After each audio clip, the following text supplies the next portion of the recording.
Welcome to Connection Before Correction, Stronger Fathers, Calmer Kids, and Better Behavior, Module 4. Okay, so today we're going to be talking about how to respond to misbehavior.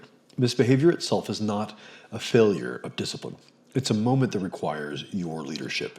And when dads respond with anger or urgency, kids escalate. When dads respond with calm and connection, kids learn. In this module, you're going to learn how to respond with steady leadership that protects the relationship and still corrects the behavior. So we've talked about the different elements of the house, the dad's house, right? You've learned that the foundation is your connection and that the walls are understanding why kids misbehave. This section is the roof, how to actually respond in the moment when things go sideways. You see, most dads, they jump straight to correction, but with kids, timing is everything. If you correct while they're feeling overwhelmed, you're not teaching them anything, you're just fighting with them. This roadmap shows you the exact steps to respond with using leadership instead of reactivity.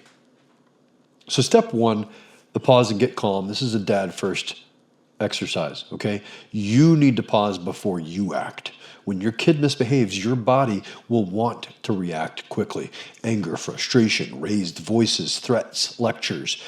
But before you do anything, pause. This doesn't have to be long. Sometimes just one deep breath is enough. Say to yourself kind of quietly, hey, give me a second here, right? Model self-control. It's going to stop you from escalating. It's going to reset your ability to lead instead of explode on your children. Remember this one line. I can't be their calm anchor if I'm the storm. So when you pause, you shift from survival mode to leadership mode. Step two, you have to connect with your child. Okay, you have to connect before you correct. Turn towards your child. Lower your voice. Get on their level. Literally kneel down or sit down. You're not excusing the behavior. You're saying, hey, I see you. I'm with you. We can handle this together. You can use just simple empathy by saying things like, you're really upset about that game ending, aren't you? Or that felt unfair to you, didn't it? Or you're frustrated. I get it. This step pulls your child out of the meltdown mode so that they can actually hear you. And if they're open to it, sometimes even a gentle touch helps their nervous system settle. But if not, just stay close and stay calm. Connection first, then your correction is going to land. Step three, we talked about this before, you've got to investigate the need. All right, what is the mistaken goal here? You've got to be curious, not furious. Now that both you and your child are calmer, start being curious. Ask yourself, what's the need behind this behavior? Is this attention or power struggle or hurt or discouragement? You can even voice the guess yourself out loud and say, were you feeling a little off or left out earlier when I was on the phone? I wonder if that felt unfair to you. Did you feel like I wasn't listening to you? And then for older kids, maybe you don't have to use the baby language. Maybe you can just say, hey, can you help me understand what's going on? This isn't you trying to debate your children. This is you showing your child that feelings matter, even when the behavior is inappropriate.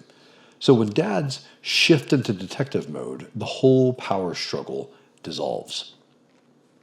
Step four, you have to address the problem. Be kind with firm limits, right? So we say kind, firm, clear.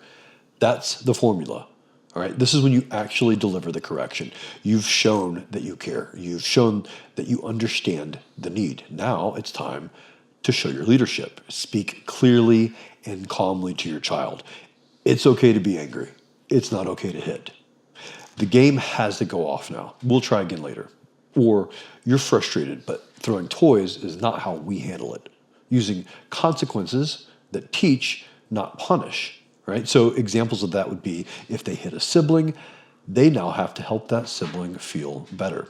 If they are, abusing a device, slamming it around or something because they're getting frustrated with it, they've got to take a break from it and practice asking for help when they're getting frustrated.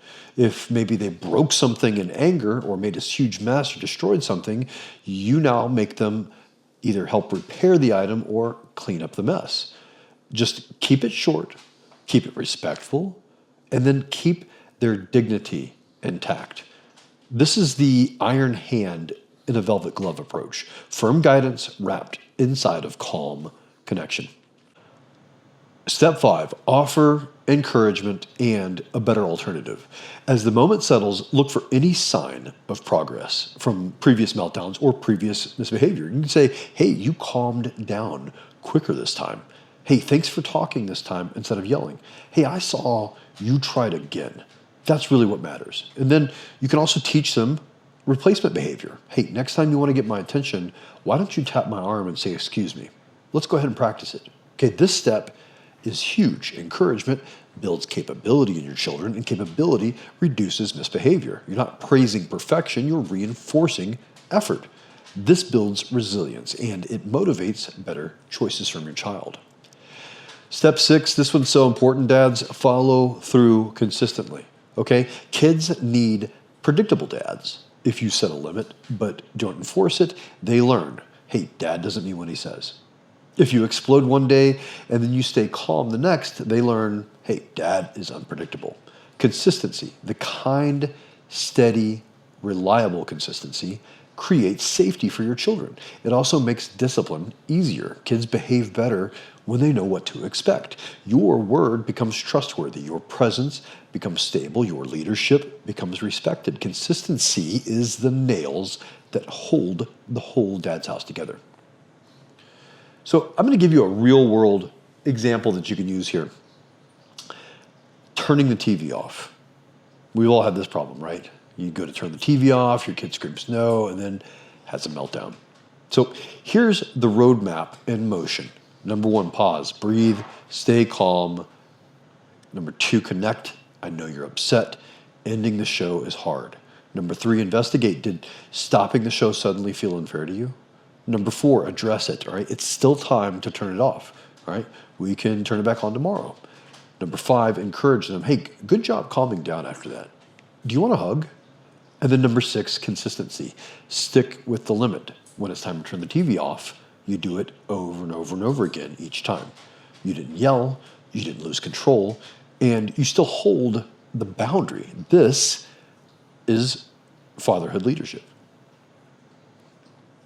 So closing thoughts, discipline, it's a skill. It's not a reaction, okay? Your child doesn't learn most from your words. They're going to learn from how you show up when things go wrong. When you stay calm and curious and consistent, you teach regulation, trust, and self-control. Discipline isn't about winning the moment. It's about shaping the child, okay? And when you can lead the moment, the behavior will follow, right? So as you can see, in each one of these, we have a worksheet that's attached. This one has another Dad in the activity that I'd like you guys to fill out. I'd like to thank you for watching, and we'll see you in Module 5.